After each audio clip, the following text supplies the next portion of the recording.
Hello दोस्तों, नमस्कार। मैं अनुराग आज आपके लिए लेकर आया हूं नया टॉपिक। मिर्गी क्या होता है, मिर्गी के लक्षण क्या होते हैं, मिर्गी कितने प्रकार की होती है और मिर्गी को कैसे ट्रीट किया जा सकता है, कैसे उपचार किया जा सकता है।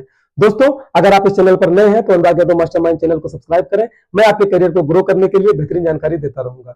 दोस्तों, जो मिर्गी होती है उसको इंग्लिश में बोलते हैं इपिलेप्सी। अगर हम इपिलेप्सी की बात करें तो recurrent sudden abnormal neuronal activity in the brain can change the behaviour of the life is called as seizure. Recurrent unprovoked seizure is called as epilepsy. जैसा कि आपको पता लग गया होगा कि इपिलेप्सी के दौरान क्या होता है, जो हमारा न्यूरोनल एक्टिविटी है नॉर्मल तो होती रहती है, अगर वो अब नॉर्मल हो जाए, जो इलेक्ट्रोकेमिकल एक्टिविटी है वो अब नॉर्मल हो जाए, उसकी वजह से क्या होता है, हमारे बॉडी का जो है बिहेवियर चेंज हो जाता है और झटके लेने लगता है, और उस झटके को क्या कहते हैं, सीजर कहते हैं। वही सीजर बार बार आने लगे, यानी कि अनकंट्रोल हो जाए, वही सीजर बार बार रिकरेंट आने लगे, बार बार आने लगे, तो उसे कहते हैं इपिलेप्सी। ये इपिलेप्सी जो है 9 प्रकार की होती है। पहला है फोकल इपिलेप्सी, दूसरा है जनरलाइज इपिलेप्सी, तीसरा है एब्सेंस इपिलेप्सी, चौथा है टोनिक क्लोनिक इपिलेप्सी, पांचवा है लाइनॉक्स गेस्ट आउट इपिलेप्सी, छठवां है रोलांडिक इपिलेप्सी, सातवां है टेम्पोरल लोब इपिलेप्सी, आठवां है फ्रंटल लोब इपिलेप्सी और नौवां है गेस्ट आउट सिंड्रोम। ये 9 प्रकार की होती है। अगर हम पहला बात करें कि जो है फोकल इपिलेप्सी, फोकल इपिलेप्सी में क्या होता है, फोकल इपिलेप्सी में होता है ऐसा है कि एक स्पेसिफिक पार्ट से स्टार्ट होता है, ब्रेन के किसी भी पार्ट से, एक सिंगल जगह से स्टार्ट होगा ये, और इसमें क्या होगा, लॉस ऑफ कॉन्शियसनेस रहता है, मतलब कि जो व्यक्ति को पता रहता है कि हाँ आसपास में क्या है, मतलब इपिलेप्सी सीजर आने के पहले, मिर्गी आने के पहले उसे पता लगता है हाँ भाई कहाँ जा सकते हैं, कैसे कर सकते हैं, कैसे बैठ सकते हैं। समझ गए होंगे आप कि इसमें पता रहता है और कंट्रैक्शन होता है बॉडी में। दूसरा है जनरलाइज इपिलेप्सी। जनरलाइज इपिलेप्सी में क्या होता है, बॉडी के किसी पार्ट में स्टार्ट हो जाता है, जनरलाइज में बॉडी के किसी पार्ट में स्टार्ट हो जाता है, और इसमें लॉस ऑफ कॉन्शियसनेस रहता है, यानी आदमी को पता ही नहीं रहता कि क्या होने वाला है, कोई घटना हुई हमारे चारों तरफ, और उसे दर्द महसूस करता रहता है। उसके बाद आती है टोनिक क्लोनिक इपिलेप्सी। तो सीधे से मतलब समझना, टोनिक का मतलब होता है कंटिन्यूअस कंट्रैक्शन और क्लोनिक का मतलब होता है रिलैक्सेशन, कंटिन्यूअस रिलैक्सेशन। बॉडी में कंटिन्यूअस कंट्रैक्शन रिलैक्सेशन होता है, बॉडी एकदम टाइट हो जाता है और उसमें क्या होता है, उसे भी पता नहीं रहता चारों तरफ क्या हुआ है। ये हुआ क्रोनिक क्लोनिक एपिलेप्सी। उसके बाद एब्सेंस एपिलेप्सी।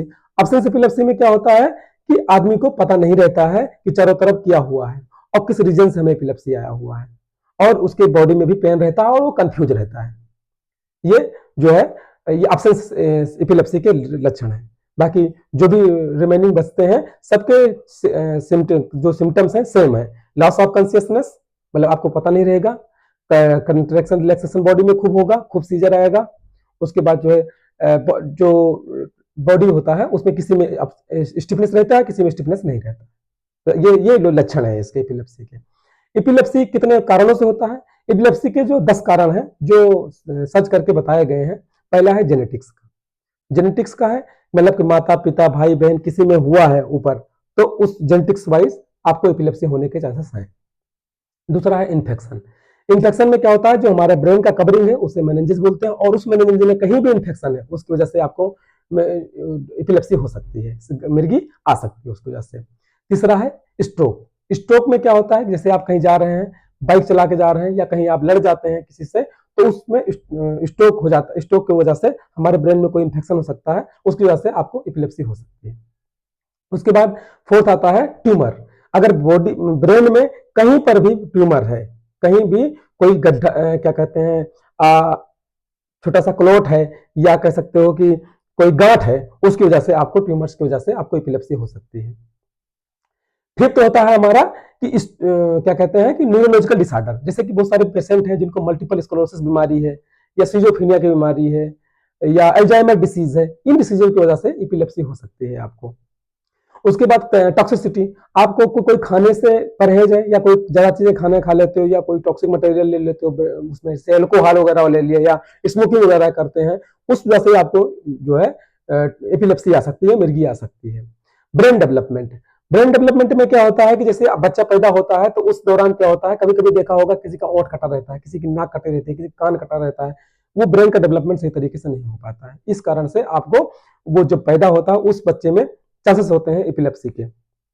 जैसे कि अदर मेडिकेशन, जैसे कि अगर कोई पेशेंट जो है डायबिटिक है, वो मेडिसिन ले रहा है, उसकी वजह से भी कंटिन्यूसली मेडिसिन लेने से भी स्ट्रोक आ सकते हैं आपको। कभी कभी शुगर ज्यादा बढ़ जाता है, कभी कभी शुगर कम हो जाता है, या कार्डियक अरेस्ट के दौरान, या हार्ट का पेशेंट है, उस केसेस में आपको क्या कहते हैं, मिर्गी आने के चांसेस बढ़ जाते हैं। तो ये रीजन है आपके 10 जिसकी वजह से आपको इपिलेप्सी हो सकता है। उसके बाद अगर हम बात करते हैं कि इंटरनल रीजन में क्या होता है, जो हमारा ब्रेन है, जो हमारे न्यूरॉन्स हैं, न्यूरोट्रांसमीटर हैं, इनमें इम्बैलेंस हो जाता है। जैसे कि कभी क्या होता है कि जो अंदर जो नाड़ी प्रक्रिया होती है, कि जैसे कि कोई इंपल्स आता है तो न्यूरॉन्स क्या होते हैं, न्यूरॉन्स में सबसे पहले जो ब्रेन के जो न्यूरॉन के ऊपर दो चीजें पाई होती है, एक रिसेप्टर होता है, एक होता है आयन चैनल। तो आयन चैनल में दो आयन चैनल होते हैं, एक होता है N type T type calcium channel, एक होता है voltage gated sodium channel. Voltage gated, जब कोई इंपल्स आता है, कोई सूचना आती है, कोई इंफॉर्मेशन आती है, तो ये वोल्टेज गेटेड सोडियम चैनल और N type T type calcium channel ये ओपन हो जाते हैं। तो क्या होता है, सोडियम आयन आने लगता है वोल्टेज गेटेड सोडियम चैनल से, और N type T type calcium channel से कैल्शियम आयन आने लगते हैं। जो सोडियम आयन होता है इजिली चला जाता है वेसिकल्स के अंदर, जो कैल्शियम आयन होते हैं वो इजिली नहीं जा पाते हैं, इसको खींच करके एक Sp2A प्रोटीन होता है जो खींच कर ले जाता है। अब क्या हुआ, वेसिकल्स के अंदर क्या हुआ, आयन आ गए। आज थोड़ा सा इन्फेक्शन हमें भी है, तो आयन आ गए, उसकी वजह से क्या होता है कि अब इलेक्ट्रोकेमिकल रिएक्शन होती है आयन और न्यूरोट्रांसमीटर के बीच में, उसे कहते हैं इलेक्ट्रोकेमिकल रिएक्शन। उसके बाद क्या होता है, बम्बार्डमेंट होता है, यानी कि वेसिकल फट जाते हैं, न्यूरोट्रांसमीटर जो है बाहर रिमूव होकर के जाते हैं दूसरे न्यूरोट्रांसमीटर पे, और न्यूरोट्रांसमीटर पे जाते हैं तो वहां पे क्या होता है, कुछ तो डैमेज हो जाते हैं माओ एंजाइम के द्वारा, कुछ जो है दूसरे न्यूरॉन पे चले जाते हैं, और कुछ जो है रीअपटेक हो जाते हैं। तो उसके बाद क्या होता है कि जब जो न्यूरोट्रांसमीटर बाहर निकले हैं न्यूरॉन से, उसे कहते हैं न्यूरोनल फायरिंग, और यही फायरिंग कभी ज्यादा हो जाती है, बहुत मात्रा में ज्यादा हो जाती है, तो उसकी वजह से इपिलेप्सी आने लगता है। कैल्शियम आयन, सोडियम आयन जब ज्यादा आने लगते हैं किसी कारण से, जो आपको रीजन बताए 10, उनके किसी रीजन से ये सोडियम आयन कैल्शियम आयन ज्यादा आने लगते हैं, तो इलेक्ट्रोकेमिकल रिएक्शन ज्यादा होने लगती है। इलेक्ट्रोकेमिकल ज्यादा रिएक्शन होगी तो बम्बार्डमेंट बहुत ज्यादा होगी और अबनॉर्मल न्यूरल एक्टिविटी स्टार्ट हो जाएगी। और इस दौरान क्या होता है, जो न्यूरोट्रांसमीटर होते हैं, ग्लूटामेट होता है, उसका लेवल बहुत ज्यादा हाई हो जाता है, इससे अनकंट्रोल हो जाता है। गाबा का लेवल क्या होता है, वो कम हो जाता है। गाबा क्या है, इनहिबिटरी न्यूरोट्रांसमीटर है, जो ग्लूटामेट है एक्साइटरी न्यूरोट्रांसमीटर है। तो आप समझ गए होंगे कि न्यूरोट्रांसमीटर जब भी बम्बार्डमेंट, जो भी मैसेज या कोई भी इंफॉर्मेशन बहुत ज्यादा हो जाएगी हमारी बॉडी के अंदर, हमारे न्यूरोट्रांसमीटर पे, न्यूरॉन्स पे, तो क्या होगा, बम्बार्डमेंट ज्यादा होगी, इलेक्ट्रोकेमिकल रिएक्शन ज्यादा होंगे, तो उसकी वजह से हमें सीजर आता है। ये हुआ इंटरनल रीजन। जैसा कि आप समझ गए होंगे कि ये एपिलेप्सी के रीजन है, एपिलेप्सी के कारण है। हाँ, एपिलेप्सी को ट्रीट कैसे किया जा सकता है, एपिलेप्सी को ट्रीट करने के लिए एंटी एपिलेप्टिक मेडिसिन दी जाती है।